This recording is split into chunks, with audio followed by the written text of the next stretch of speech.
To figure out which parabola this is, the first thing I want to do is find the vertex, and the vertex is going to be opposite same. So that vertex is going to be -6, +9. That's my vertex. So right now I can get rid of that one, get rid of that one. -6, +9. That's a possibility. Get rid of that one. It's not -9. -6, +9. And that narrows it down to just 2. So I have a choice of this one and this one, C or E. And then notice there's a negative out front, and a negative parabola means it's concave down. So that means it opens down, and that's going to be choice E. For this particular problem, I'm given the equation up here, and I'm going to use implement opposite same on that one. So if I take a look at this graph, if I were to implement opposite same to find the vertex, it would be -2, opposite same, -3. And so the vertex is just going to be -2, -3.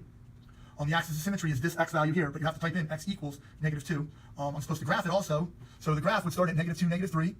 And then I would implement the array of points 1, 3, 5, 7. So I go up 1 over 1, up 1, 2, 3 over 1, up 1, 2, 3, 4, 5, 1, 2, 3, 4, 5 over 1. Go back down the vertex, up 1 over 1, up 3 over 1.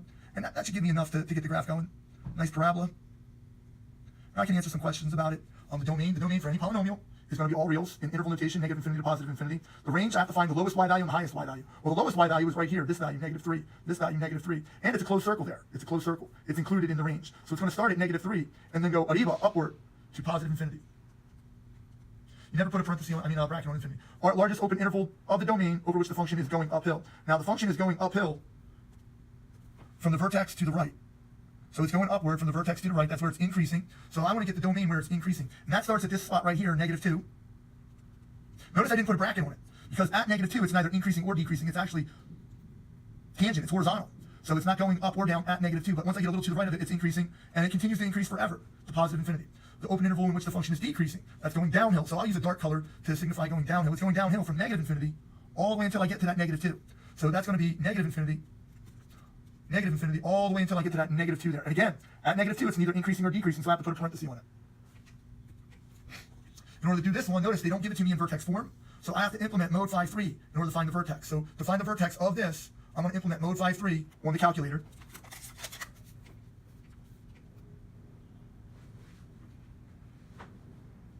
So once I mode 5.3, I'm going to type in 1 equals, -2 equals, 6 equals, and it tells me x of 1 equals 1 plus √5i. I don't really need that to graph this. It tells me x of 2 equals 1 minus √5i. I don't really need that. But the next thing it tells me is that my x val min is 1. So that's going to be a candidate for my vertex. And then I down arrow, and it tells me my y val min is 5. Can you see it, that it's 5? And that's going to be my y value of the vertex.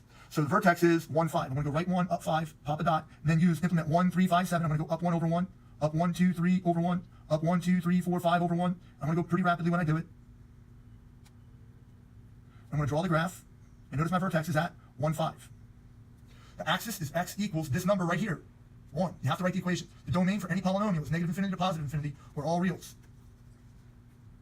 The range, the lowest value is right there, and notice it's also the y value. So the y value is going to be, for the vertex, is going to be in the range. In this case, it starts at 5 and goes up to infinity. Function increasing, the domain of the function is increasing. I'm going to use green for going up. I'm going to use green for increasing. And notice it starts increasing at the x value of the domain. So that's going to give me from 1 to infinity. Again, I'm not using a bracket. I know I use the bracket for the range, but at that point, it's either going up or down. Decreasing. That's going downhill from negative infinity to that value of 1. So negative infinity up until that value of 1, x value 1. Again, it's not in vertex form, so I'm going to mode 5.3 it. It's also got a -4 up front, so it's going to be concave down when I graph it. Let's take a look. Notice it gives me an x of 1 of -5, an x of 2 of -7, and an x val maximum of -6. So that's going to be my front number in my vertex, -6. And then I look for a y val maximum of 4. And I can plot that, -6, -4. I'm going to implement 1, 3, 5, but it's going down. This is a little tricky, because now when I implement 1, 3, 5, I have this 4 up front. So I'm going to write down 1, 3, 5, and instead of going up 1 over 1, up 3 over 1, up 5 over 1, I now have to go down 4 over 1, then down 12 over 1, and that's going to take me off the graph. So I'm just going to go down 1, 2, 3, 4, everybody get on the dance floor, down 4 over 1, and it's going to be a really narrow, skinny, upside down parabola. The axis is x equals this value here, -6. The domain is all reals, negative infinity to positive infinity. The range is from the lowest y value, which in this case is way down at negative infinity, all the way up to the highest y value, which in this case is 4. You can see that over here on the graph, that the highest value is 4. Bracket on domain and range. Now, for increasing, it's not going to be a bracket.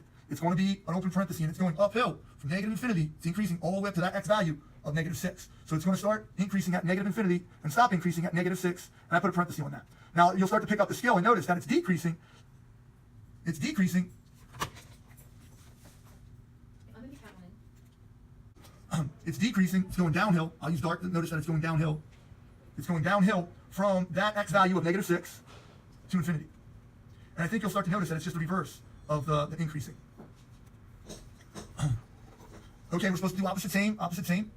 It gives me a vertex, which is nice to know. And that vertex is -4, 3, so the opposite of that is +4, +3. It's concave down, so this has to be a negative up here. Now, this is a little bit more involved. You're actually supposed to solve it. Y equals a parentheses x plus 4 squared plus 3, and it gives me another coordinate, -7, 0. So x equals 0, I'm sorry, y equals 0, and x equals -7. And I think 4 minus 7 is -3 squared plus 3. That's going to give me 0 equals 9a, because -3 times -3 is 9 plus 3. Subtract 3 from both sides. And notice, that negative showed up when I divide both sides by 9. That's going to give me -1/3. I think you can get away with just doing the opposite same, and knowing that it's concave down. If it's multiple choice, it would be a negative in there. Another real quick trick, notice, to get the 1/3, it goes down 1, 1, 2, 3 over 1, 2, 3. That's a little nuance that happens with these parabolas. I see my equation, see the equation. Gives me a lot of other information, but the equation is what I'm looking for. How long will it take in seconds to reach its maximum height? And the maximum height reach of the object in feet. So once it says maximum height and how long it will take to reach its maximum height and the actual height, that's going to be my x val max and my y val max. And this here, the time is the x value, and the height is the y value. So we're just going to modify free this and keep hitting equals until we get to the x val and y val max. Now I have to type in that big equation, -16, and then a +32, and then 0, because there's no constant term after it. And I don't need that. I don't need that. I do need the 1. So it takes 1 second to reach a height of 16 feet. It takes 1 second to reach a height of 15 feet. 16 feet. Because the vertex is 116. No shortcuts on this. We actually have to implement run-of-the-mill synthetic division. So I already strung out the 1, the 5, the 8, the 6 coefficients. Opposite of that, -3. Set up your synthetic division bar, and then I put a 1. -3 times that, I multiply, I get -3. I add, I get 2. I multiply, I get -6. I add, I get 2. I multiply, I get -6. I get a remainder of 0.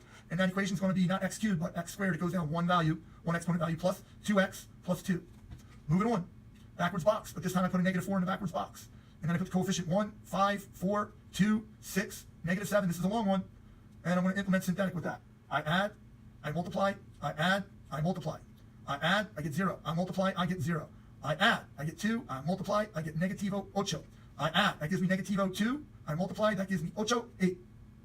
8 minus 7 is 1. I have a remainder of 1. This is going to turn into x to the 4th. Notice it goes down one level. 1x to the 4th plus 1x cubed. Plus 0x squared. 0x squared. Plus 2x minus 2. I have a remainder of 1, so I take that 1 plus 1 and put it over the original denominator. And you only do that if you have a remainder. This one's a little tricky. In the backwards box, I put the opposite 8, and I put the leading coefficient of 1, x cubed, plus 0x squared, plus 0x minus 512. Do you realize I needed those zeros as a placeholder for the x squared and x term that was not included? I put a 0 there, put my arithmetic bar, add, I get 1, multiply, I get 8. Add, I get 8, multiply, I get 64. Add, I get 64, multiply, I get positive 512. I add, and I get a remainder of 0. The actual quotient is x squared. Notice I went from x cubed to x squared plus 8x plus 64. Notice if it gives me a k, I don't do the opposite. I throw that actual -1 in the backwards box. Then I put the coefficients of 4, 1, 1, -7. I like to put a 0 there, some people just drop it down. I'm going to do the process of synthetic. So I add, that gives me 4. I multiply, that gives me -4. I add, that gives me -3. I multiply, that gives me 3. I add, that gives me 4. I multiply, that gives me -4. That's going to give me a remainder of -11. And they want me to write it in some fancy format. Let's look at the fancy format. X minus k. Notice, there's k. So I have to write that as x minus -1 or x plus 1. I got that from the k and what it's telling me to do here. Now this is the quotient. That's this answer here. So that's going to be times 4x, notice it drops down by one level, squared, minus 3x plus 4. Close parentheses, and then it tells me to just add the remainder. So the remainder is -11. So I add that -11 at the tail end of the problem. And that's it for that one. Remainder theorem and synthetic division to find k. K is -1. I'm just going to plug it in. It's that brief of a problem that I don't have to do any tricks. I can just plug it in. If you're uncomfortable, just use the calculator. That's going to give me 1 plus 4 plus 4. That's going to be 8 plus 1. That's going to give me 9. Not that bad. Number 12. Use synthetic division to see if that's a 0 of k.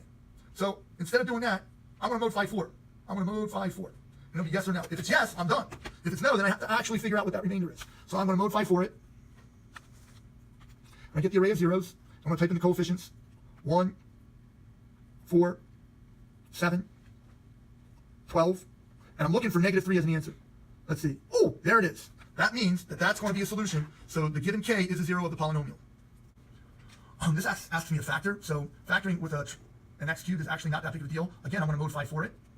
And I'm going to get my answers. So after I plug it in modify for, and I plug in the coefficients of 3, 1, -82, and 120, I get an answer of -6. So that's nice to know. It's asking me to factor it. So x equals -6 is an answer. And then x equals 4, and x equals 5/3. X equals 4, and x equals 5/3. And it wants me to factor it. So nice enough, if x equals 6 is an answer, x equals -6 is an answer, x plus 6 is a factor. And notice, if x equals 4 is an answer, a factor is going to be x minus 4. And this last one, this little fraction, well, if x equals 5/3, I have to do the opposite. So what's the opposite of divide by 3? Kick that up in front, that's 3x. And then I have to do the opposite of +5 minus 3. I'm sorry, minus 5. The opposite of +5 is -5. And that gives me all the factors. Have to do rational root theorem, possible zeros. You usually look at that last number over the front number. So it's going to be factors of 35 over factors of 1. Well, those are factors of 35, but it's always going to be this plus minus scenario. And notice it has to go up to 35 because 35 does go evenly into 35. It has 35, but it doesn't have the plus minus. It has the plus minus, but it doesn't have the 35. Now to actually find the answers, the actual roots, rational zeros, I'm going to modify for this problem. So if you're already in modify for, a little shortcut is the AC button twice, it clears it out. And I'm going to type in coefficients of 1, -1, -37, and -35. And it's going to give me the answers of 7. So right now, just looking at that, I know it has to be choice D. It has to be choice D. And then -1 and -5. Yeah, it's choice D. Now they want me to factor. They want me to factor. So if x equals -1 is an answer, x plus 1 is going to be a factor. If x equals -5 is an answer, x plus 5 is going to be a factor. And then if x equals 7 is an answer, x minus 7 is going to be a factor. So I have that answer as well. Okay, the level of difficulty is getting a little bit worse. I have to do P over Q, so determine the rational zeros. That's going to be plus or minus factors of 18 over plus or minus factors of 6. That means I'm going to have a whole bunch of stuff going on here. And it's going to be over plus minus 1, plus minus 2, plus minus 3. And factors of 18 are plus minus 1, 2, 3, 6, 9, and 18. All with plus minus. And then I'm supposed to divide it out. Well, what's nice about this is going to generate my answer really rapidly, is when I divide this out, what's 18 divided by 1? My answer has to have an 18 in it. My answer has to have an 18 in it. My answer has to have an 18 in it. And if it's possible rational roots, it has to be the plus minus 18 version. Now I want to find the zeros. In order to find the zeros of this, all I really need to do is modify for this equation. Again, I'm going to hit AC, clear it out rapidly. I'm going to type in the coefficient of 6 equals 55 equals 7 equals, and then -18 equals, and let's see what my answers are. My zeros are going to be -9, 1/2, and -2/3. -9, 1/2, and -2/3. So that's choice D. Now it wants me to factor it. It's asking me to factor it. So if I have the answers, I have the factors. If x minus 9 is an answer, x plus 9 is a factor. If x equals positive 1/2, that's going to give me 2x minus 1 as an answer. X equals -2/3. That's going to give me 3x plus 2 as a linear factor. Find all the zeros. This is kind of nice. It's already factored. Notice the value that makes that quantity 0 is 3, but it has a multiplicity of 2. So it could be this one. It could be this one. Then I'm going to set this equal to 0. So it's going to be 7x plus 4 equals 0. That's going to give me 7x equals -4 over 7. So that one's good and that one's good still. And then I have to find out what makes this value 0. If I plug a 2 in there, that's going to be 4 minus 1. That is not equal to 0. So it can't be the 4. I'm sorry, the 2. If I factor that, x plus 1 times x minus 1, and I set that equal to 0, that means -1 is going to make this quantity 0. That works. And positive 1. That works. This outlier here tried to trick me. It said -2. That there is not an answer. It has to be choice C.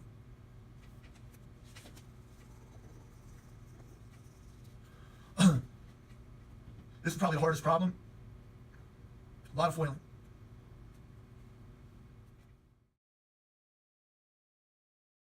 So I got the x plus 3 from this value. I have the x plus 1 from this value, and the x minus 4 from this value. And what I put across the top was the foiled out or Punnett square version of the output here across the top. Notice 3x plus 1x is 4x. And now I'm going to combine my terms after I multiply them. I got x cubed. These canceled out. -13x minus 12. I'm expected to find f of -2. And it's supposed to equal -24. So let me throw a 2 into these guts. So that's going to be equal parentheses cubed minus 13 parentheses minus 12. I'm going to throw the -2 in there and see what happens. That's going to give me -8. That's going to give me 26. And that's going to give me minus 12. 26 minus 12 is 14. -8 plus 14 doesn't give me 24.